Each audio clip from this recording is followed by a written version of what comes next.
Hello and good evening to all the CUET aspirants. We are already done with the phase 1 of your CUET exam.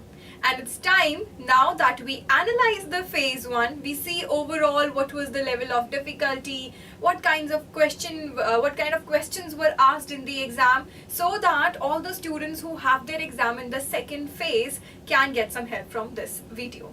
So stay tuned with the session if you want to get all the important highlights about the already taken exams or the exams that are already done. Now, first of all, as such, because this paper was in online mode, we do not have the soft copies of the paper. It's on the basis of the reviews of the student, those who have already given the exam. We have gathered some information and we have tried to make some analysis on the basis of that. So, welcome to the session everyone. Yes, I can see you all joining in. Yes, hello Riyu. Hello Jahanvi. Acha, Jahanvi, you've already given your exam. Wonderful. I would love to know, according to you, what was the difficulty level of the paper. And please put in all the topics which you feel are relevant to this exam. Because when I got to know from the students, I realized that in the last year's paper, if I talk about the English paper, there were not much grammar questions, but this time they have asked you questions on grammar also. So they have made it more dynamic. So they've included some more different types of question in the paper. So it would be really great if you all who are attending the live session, you can drop in all your suggestions, your comments, so that the other people can get some help from it. Right, let's get into the session now. Let's see what was there in this year's paper.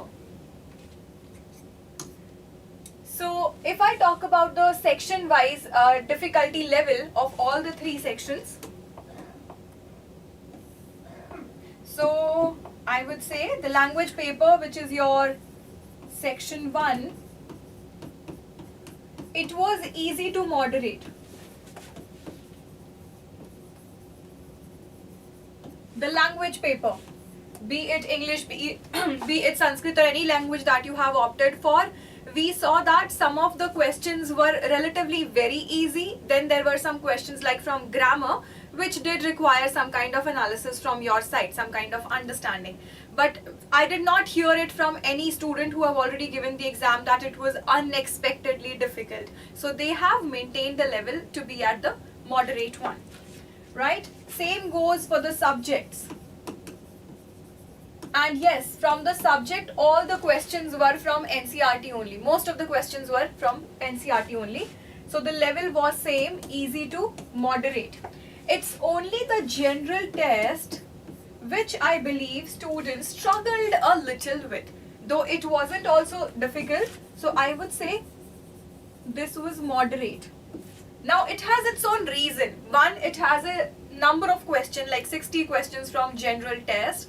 And it includes a variety of questions. It will ask you question on current affair, GK, on your logical reasoning, number series, quant, your reasoning, your aptitude. So because all of these things are covered up here, now in your GK comes everything. Your basic knowledge of chemistry, physics, biology, sociology, history. So it becomes very important. For example, I got to know from a few students that there were questions on Harappan civilization also.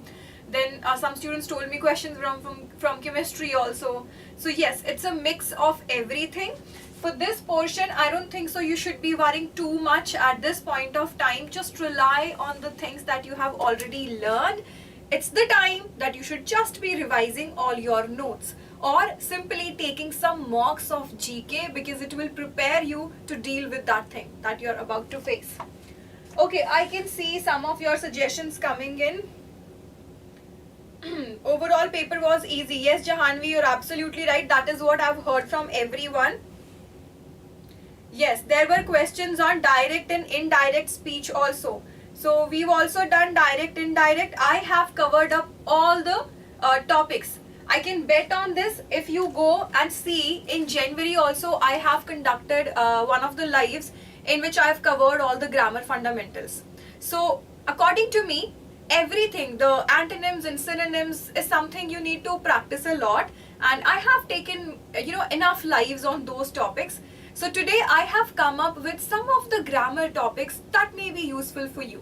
So we will simply discuss some grammar fundamental, because this time they gave you questions on identifying different parts of speech. Is it an adverb? Is it an adjective or what? So we will quickly revise all those and then see some of the types of grammar question. Right? So this was the level of difficulty. Overall, again, it was easy to moderate. Now, sectional analysis of English paper, day 4. If I talk about shift 1, so it was conducted in shift 1 and 2. In the shift 1, the first section for CUET 2023, day 4, followed the past trends and was again easy to moderate. Pupils marked the exam under easy to moderate category. It's your friends only who said that the paper was manageable. So there were 15 questions based on reading comprehension. Look at this. They worked smart this time. Last time there were 18 questions from reading comprehension. So 3 reading comprehensions were there with 6 questions each. This time they reduced the number from 18 to 15 so that they can make some space or room for the rest of the question from some new types of grammar question. Right? So 2 passages were from science, one from satellite launch and the other one was related to the fossil fuels. So we all know that reading comprehension subject area can be anything. It's just that if you're able to read it properly, understand it in a very structured way, you will be able to answer those direct or factual questions. And most of the questions were direct only. So you could easily trace the answers from the passage. The questions were direct and easy to understand. Now, other major topics in English were identifying verbs, adjectives, and adverbs. And trust me, though it is such a basic topic, but we still do make mistakes in it and there is a lot of confusion about it. So today we will quickly revise all the parts of speech with their definition, and I can bet you will be clear with all the parts of speech. So there were 10 to 12 questions of this type of grammar. Parajumble questions were there, 3 to 4, which we have already revised it last year also. They asked you parajumble question in which you have to arrange the sentences in a proper order so that it make a coherent paragraph. And synonyms and antonyms. So match the following type of questions were there for synonyms and antonym question. And look at this, active passive questions were also there.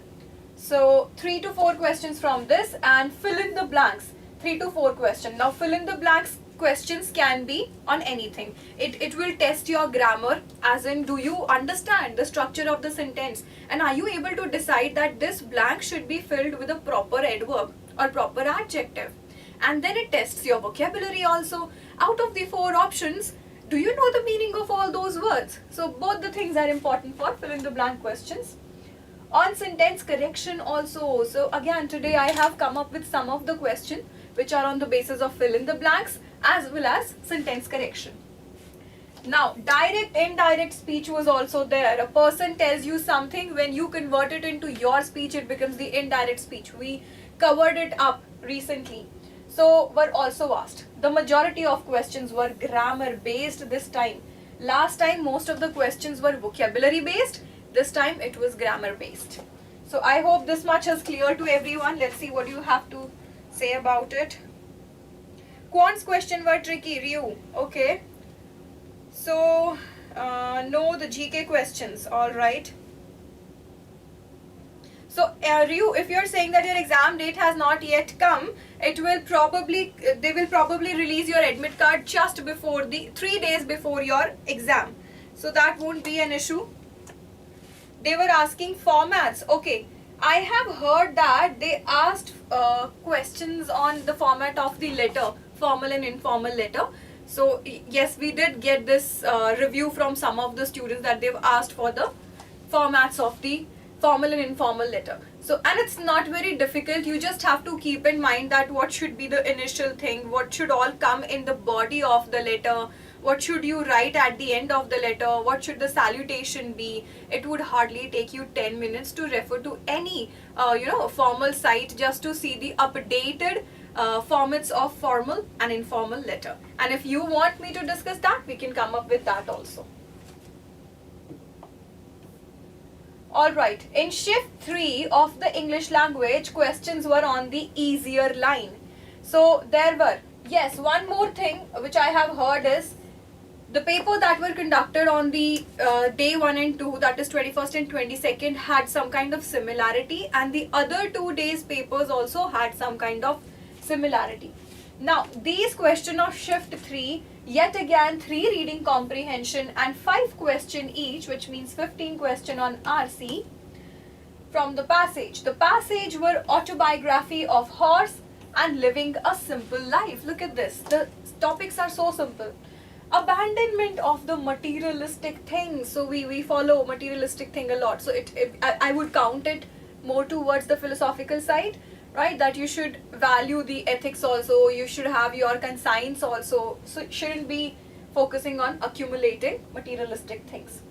The questions were easy to solve and were clearly understood. Some other topic areas were synonyms, antonyms, 3 to 4 question, incorrect and correct statement, 3 to 4 question. Now, how do you see these questions? They may give you 4 sentences in 4 options, and they would ask you which of the following sentence is grammatically correct, or which of the following sentence is grammatically incorrect. Today when I will discuss grammar with you, I will tell you some of the basic errors that you can spot in a particular sentence. So it's no rocket science, trust me. Refer to my previous videos on grammar, and it would hardly take you 2 to 3 hours to analyze all that and take some mocks which are relevant to these topics. From active passive again 3 to 4 easy questions were there, they were manageable, and from parajumbles there were again 2 to 3 questions. So are we clear with this one? So I won't talk about the subject areas because there are 27 domain subject. We cannot discuss all of them, but we have got the review that they were also easy. The level was moderate only.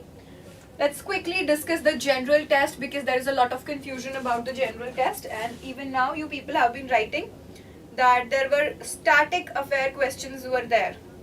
That is true. Static GK was seen in this paper rather than too much of current affairs. Okay, so let's discuss the general test, shift 3, day 4. The students rated the general test section as easy to moderate on day 4, shift 3. Questions were based on broad topics such as some questions were there on your general awareness, some questions were from science like vitamin deficiency. What happens by the deficiency of vitamin A, B, C and D, just try to brush up all that. And unit of current, so they may ask you different units, they may ask you SI units also, and on some basic compounds. So it's your basic science, I would say, that you cover up till your 10th standard. There were questions from geography, as in what is Boston of India. So similar kind of 2 to 3 questions were there from the geography. So we know that it's Ahmedabad basically, right? So it is all static GK. History, they asked you about Gandhi Salt Movement, which we all know, the Dandi March, right? Important dates they may ask you. For example, when do we celebrate the Earth's Day? When do we celebrate the Children's Day, Mother's Day and all that? So important days. Books and authors who all have been awarded the Booker Awards. Polity, they asked you some questions from the Constitution, basic questions. Numerical ability, there were 25 to 27 questions. So yes, I saw a comment, some of you were saying that quant was difficult. It wasn't that difficult, it's just that a good number of questions were there from this. From area and volume, you had 3 to 4 questions, but this is your basic math. And I believe with some practice, you will all fare well in this section. Now, from ratio and percentages, there were 3 to 4 questions. From percentage, 2 to 3 questions. Mixtures and allegation, 2 to 3 questions. From CI and SI, 2 to 3 questions. Some questions of probability were also there. Dice related questions. So you know that dice related question we have all done, be it in your reasoning practice or be it in your junior classes. So time, speed and distance questions were there. Just try to remember the formula of this and do some questions related to it. Some logical questions, 18 to 20 logical questions were there. Questions were there on number series also, a combination of alphabets and numbers, and then they ask you to guess the right word that should come in the blank, the right letter. Questions on puzzles, dice formation questions were there. on visual reasoning, how many triangles and mirror images questions were asked to you. So there might have been circles and triangles. So we are just making guesses because I did not give the exam, but I've gathered it from the students who have given the exam. So yes, they have tried to check your visual reasoning also. Can you guess the right mirror image of an alphabet or a shape? Other topics include coding, direction, clocks, blood relations and calendars, which we see in all the exams. So overall, day 4 exam experience of the student has been more or less easy to moderate only. Students are advised to continue their preparation and stay calm and composed. Now you must be thinking there was so much in the general test, but let me tell you, let me burst this myth, it's a good thing. If you get all the questions from one area, from the same area, they would give you easy, moderate and difficult question. Now because there is variety of question in this section, they had maintained the level only at the moderate one. So all the questions were doable, I would say. Right, so shall we now move on to our grammar thing? Okay, the 10th, okay. So Jahanvi has given me this insight that the science questions were 10th based. Alright, I believe even the history questions were your 8 to 10th based questions only. GK is always a bit tricky, Jahanvi, because we do not practice it on daily basis. Like we do our rest of the subject, GK, we don't do it too much. That is the reason it becomes a little tricky. But all the questions, you must have come across them in your sciences, in your social sciences. So you would easily recall looking at the options. Alright, so learning from our English paper, let's just discuss the English paper and the strategy for the upcoming phase. The learning is, grammar is important now because this time they have maintained the standard of including grammar question. Let's quickly do all the important questions. So let's revise the basics of grammar. Now to start with, I am going to start with the very basics. Be it your CUET exam or any other exam you give later on in your life, this is going to help you. Now the first topic that I have written is subject and predicate, because a sentence has these two parts, subject and predicate. Any sentence you can break it into in these two parts. Subject of the sentence is that thing that either performs the action or it does something or something is being said about it. So this is the focus point of the sentence. Now if I look at the subject of a sentence from grammatical point of view, what all things can come in the subject? We know that every sentence consists of some words and they all have a role to play. They may be noun, pronoun, verbs, adverbs, preposition. They all have a role and we put them in a proper order so that the sentence makes some sense. Right? So what can come here? In the place of subject, you can put noun, a noun phrase. So keep this in mind. We usually think name of a person can be subject because person can perform the action. I also said that anything that is discussed in the sentence can also be a subject.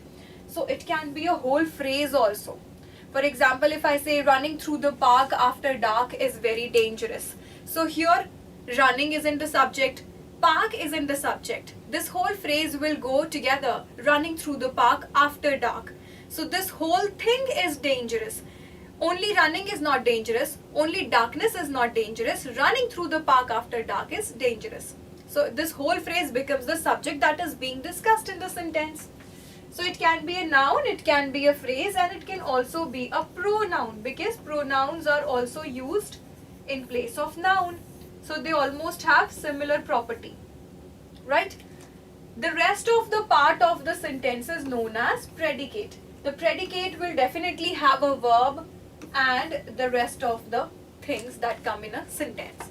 So you must be aware you cannot put the verb in the place of subject because subject performs the action and that action is written in the verb part. So if I have to divide a sentence into basic grammatical units, there are three things we have: subject, verb and object of the sentence.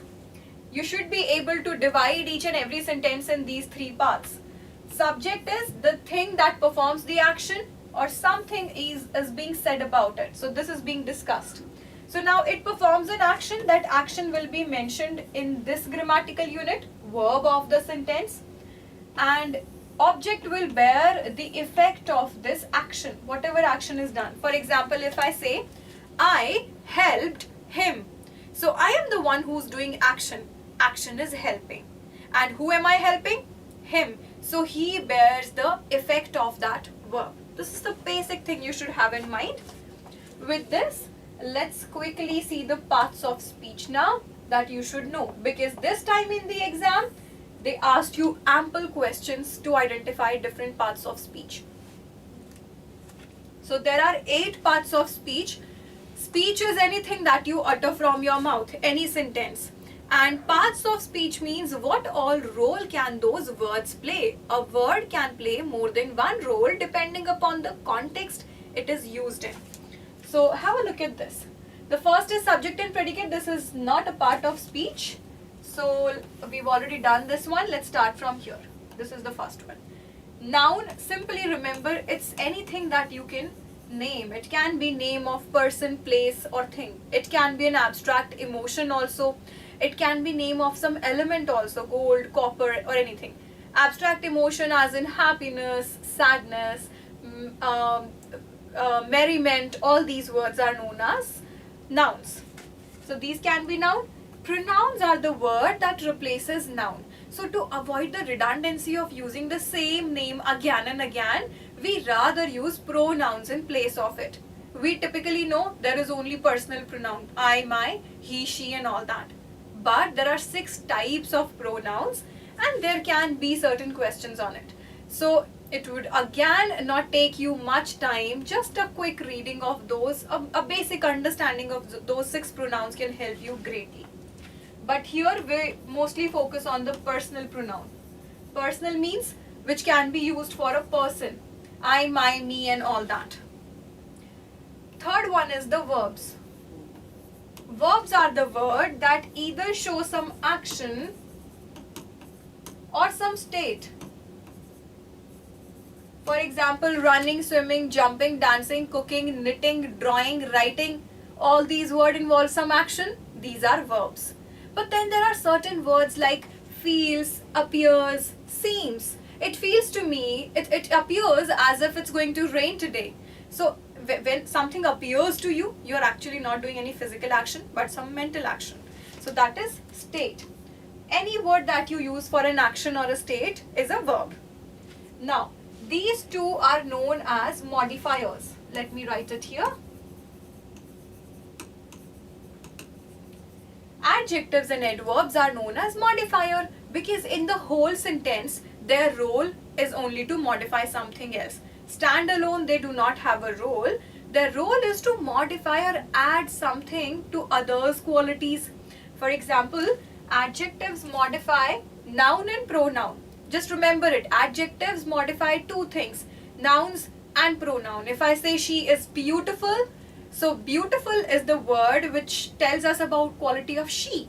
She is a pronoun. So all those words that tell you about the quality of something, determine the quality or modify something are known as adjectives. Now adverbs modify 3 things. The reason I am focusing on adjective adverb is because I heard it a lot from students that these questions were asked in the exam.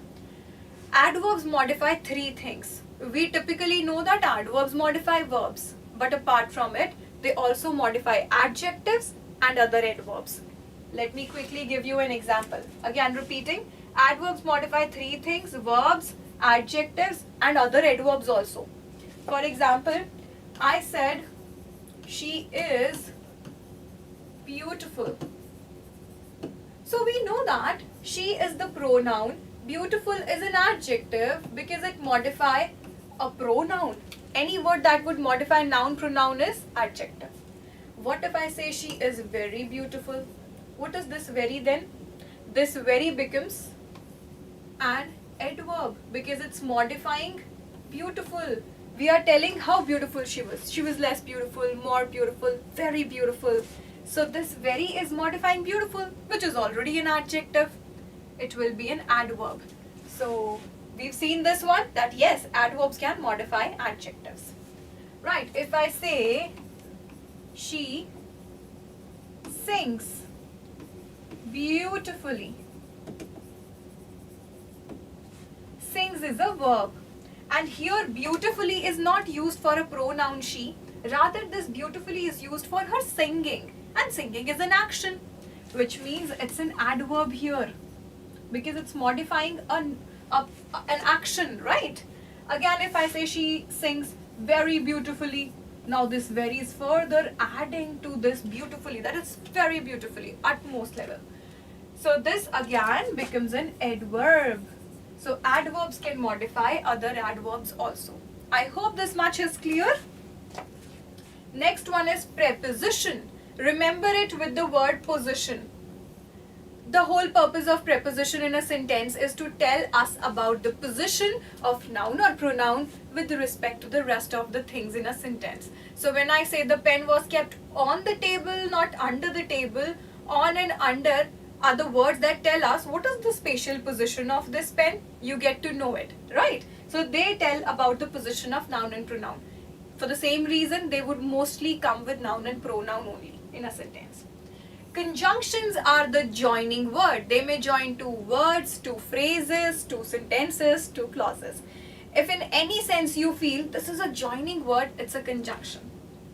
The next one is interjection. Interjection are the word that show some sudden emotion or exclamation like hooray, alas, alas, we lost him. So alas, what is the meaning of this? It shows a feeling, it shows an expression that we are regretting something, we are sad about something. I hope all the parts of speech are clear to everyone, and we can now move on to the question part.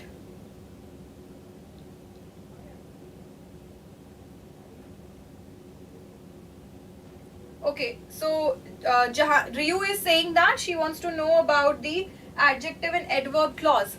So see, first of all, what is the difference between clause and phrase? That is important, you should know.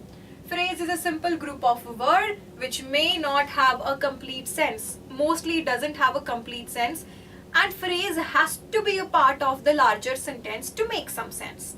For example, they were running through the park. Now through the park, there is no verb here, right? Through is a preposition, the is an article, park is a noun. But it's a combination of words that has to be together. We cannot leave through, we cannot leave the. What is the purpose of articles? Articles are used with nouns only, right? So now let us discuss clause first of all. In clause, you will definitely have two things. You will have a subject and you will have a verb. No matter how short that group of word is, if it has these two things, it's a clause. For example, if I say he runs, it's just two words, but it makes some sense. It's not like a phrase. It has shown us a subject also and an action also. So there is a subject and there is a verb. This becomes a clause. Now, as you were saying, the difference between adjective clause and adverb clause. If one such group of word which has a subject and a verb of its own, and the purpose it does in that sentence is that of an adjective, because the whole group of sentences is modifying a noun or pronoun, then it is adjective clause. If that group of word is modifying verb, adjective or other adverb, then it will be an adverb clause. Now Riyu, try to do some questions on the basis of it, or now you can see some example. You would be very clear. Now you know what clause is, and clause is a group of word. If that group of word is modifying something, then it becomes the adjective or adverb clause. Right? Let us now move on to the question part to check how much you have understood the parts of speech. Now, as you can see, the first question, to what part of speech do the underlined words belong? The same word back has been used in 4 different sentences. Every time it performs the role of different part of speech. Let us see who can guess the answer of this. 8 parts of speech are there. You just have to read the sentence, understand the context, and understand the contextual role of this same word used in 4 different ways. Let us see who's going to give me the answer for this one. Drop in your answers quickly. You may write A, B, C and D. Whichever you know, you can answer that. Feel free to do that.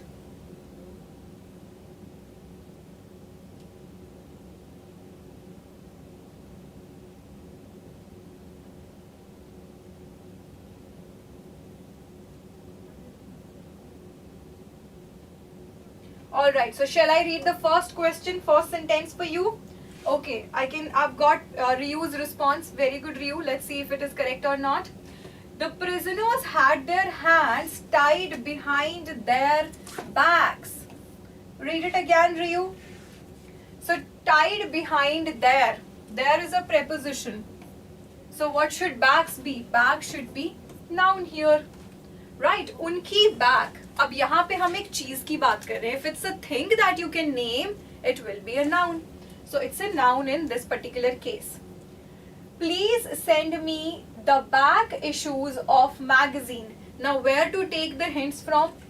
I recently told you we use articles a and the with nouns or pronouns, right? So this the has been used for the issues. Issues are those pages or you can say magazines basically. So please send me the back issues of the magazine. Which issues? Which kind of issue? To give you an example, let's say the error issues, the correction issues. So you get to know that it is modifying something. What is it modifying now? It's modifying issues, and issues is a noun because issue के साथ the use हुआ है. The article है और articles nouns और pronouns के साथ use होते हैं. So it should be an adjective as it is modifying a noun here. Moving on to the next one. Very good, Ryu. Very nice. The old lady could no longer hold back her tears. Guess for this one? Hold back her tears. The old lady is our subject, could no longer hold. This is a verb. Holding something is an action. So she could no longer hold back her tears. So here this back is an adverb because it is modifying this action hold. It is used for this hold. And the last one, he persuaded various banks to back the project. To back the project. He persuaded different banks to do something, to do an action. That is backing the project. So it should be verb because he's asking various banks to do an action. So it should be verb. So if you have any confusion about these, you can go back, rewind the video and see it again just to have a clear picture that how wonderfully one word can be used as different parts of speech depending upon the context. Alright, next question is fill in the blanks form. Is in the fill in the blank form. Fill in the blank with the right options provided. He decided to eat dash. Now, how should you take hints? Now you know all the parts of speech. He is a pronoun and he is the subject of this sentence because he is doing some action. He decided. The action he is doing is that of deciding. So this is a verb. Because there is an ed. If there is an ed and ing, it's definitely a verb. So he decided to. To is a preposition. He decided to eat. So eat is again a verb. What should come here after the verb? Obviously there will be an adverb here. That makes sense. That will complete the sentence. Very good, Ryu. Absolutely right. It will be slowly and easily. First hint. In most of the adverbs we add ly.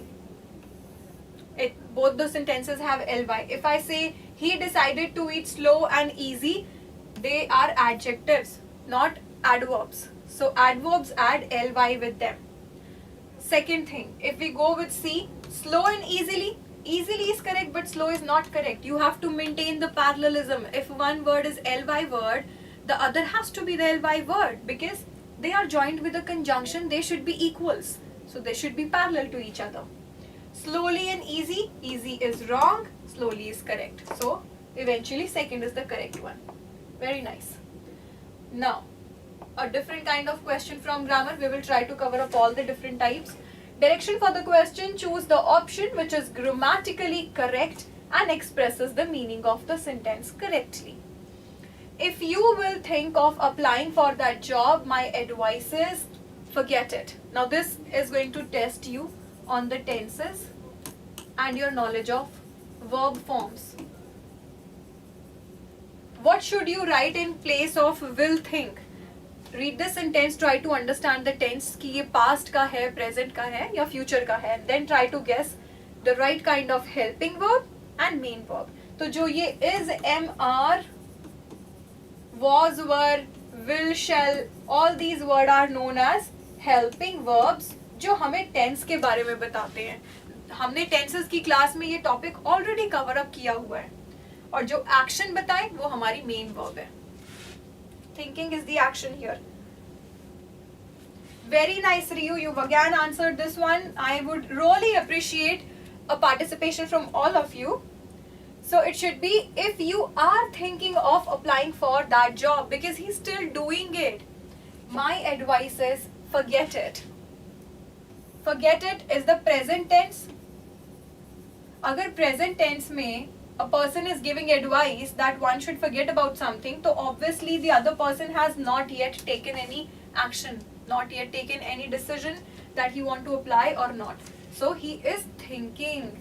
It will be are, क्योंकि are present tense में use होता है और forget हमें already दिया हुआ है जो present tense में है. It should be if you are thinking of applying for the job, my advice is forget it. अगर ये past tense होता, if he had already applied for that, why would he give the suggestion now, the other person, right? So your answer is absolutely right, Riyu.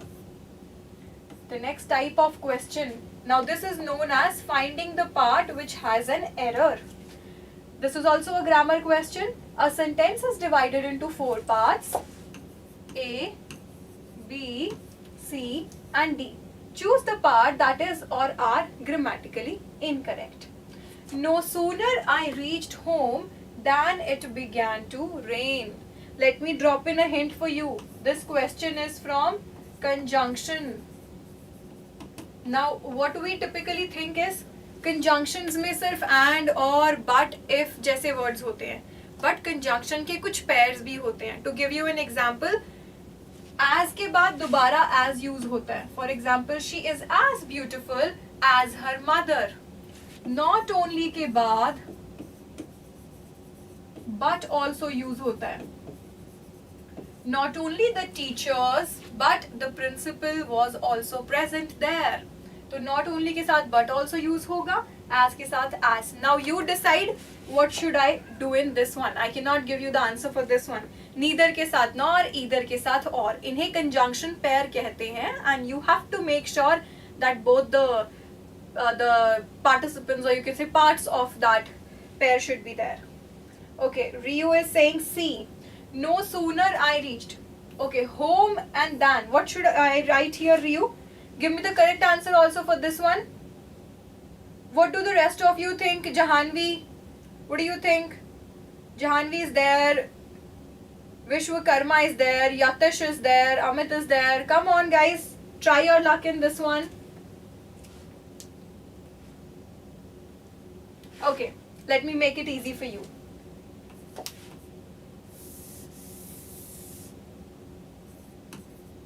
No sooner के बाद हमेशा did use होगा और did के बाद than use होगा. So actually इस pair में, pair I won't call it a pair, इस conjunction group में ये 3 चीजें होती हैं. When you say no sooner, तो तुम्हें कोई action बताना है जो complete हो चुका है. For that you will use did and then you will say than. Let me read it for you now. No sooner did I reach home than it began to rain. कि जैसे ही मैं घर पहुंचा बारिश होनी शुरू हो गई. So यहाँ पे the sense will be complete if you add a did here, क्योंकि ये हमेशा ऐसे ही use होता है this conjunction group. No sooner के बाद did और उसके बाद than. So rather error हुआ हमारा B part में क्योंकि इसमें did missing है. I hope this is clear. Very good, Riyu. Yes, absolutely right. So you can see that errors can be from anything. Errors can be on the basis of preposition, on the conjunction, on the tenses. So for this it is very important that you start with the fundamentals. You should know the definition of each and everything. Now this one, the last question for today, and then we will wind it up. Choose the option which is grammatically correct and expresses the meaning of the sentence correctly. If he hadn't been driving so fast, he doesn't have hit the motorcyclist. Should I replace this doesn't with any of these four options? Which should be the right option here? What do you think I should write here? Let us see who's going to answer this last question for today.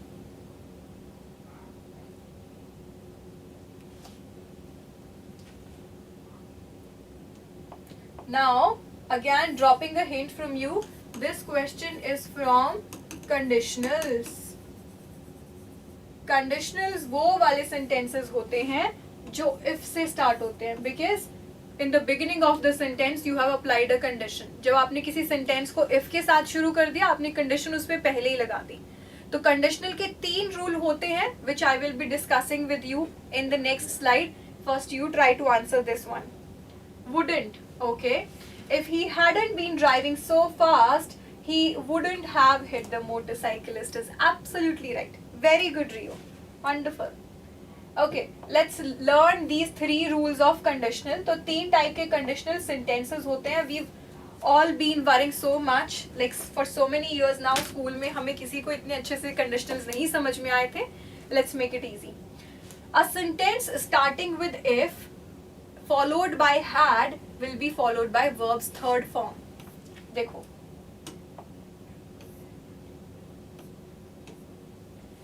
If he hadn't been driving so fast, अब जो हमने ये यहाँ पे hadn't use किया, it will be further followed by verb's third form. इस sentence में कोई verb use नहीं हुआ है. Suppose if I say if he had remembered, now this is a negation, no? If I say if he had remembered, I did not say remember. He would have stood first in the class to complete that sentence. Right? So that was a negative sentence. If is followed by had, it will further be followed by verb's third form, which will be followed by would have, could have, and again verb's third form. Just try to remember it. Just write down some sentences using this rule. एक sentence जो if से start होगा. If he had remembered, देखो, let me just quickly write it. If he had remembered, he would have stood first. Stood. I say stood. Stand नहीं बोला मैंने. Stood is verb's third form. Stood first in the class. Right? The second rule is for the past tense. A sentence starting with if followed by were will be followed by would. If I were a prime minister, I would have changed the future of my country. तो मैंने were भी use किया, would भी use किया. What we typically think is कि were तो past tense का होता है, would future tense का होता है. How can they both come in a sentence? They can in a conditional sentence. So this is a condition कि अगर ये चीज हो चुकी होती तो ये भी होता. If I were a prime minister, I would have shaped the future of my country. Third rule for the conditional, third conditional you can say, sentence starting with if followed by simple present tense will further be followed by the word will. Right? I hope it's now clear. Now, if there is any doubt about any of these 3 rules, you may ask me and then we shall wind up the lecture.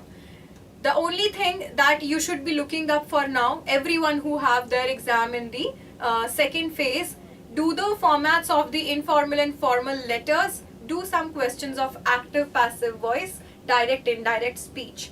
The rest we have almost covered up everything. I have covered up these classes also, the grammar classes. You can go and see some more examples over there. So that's all for today. You can give me all your insights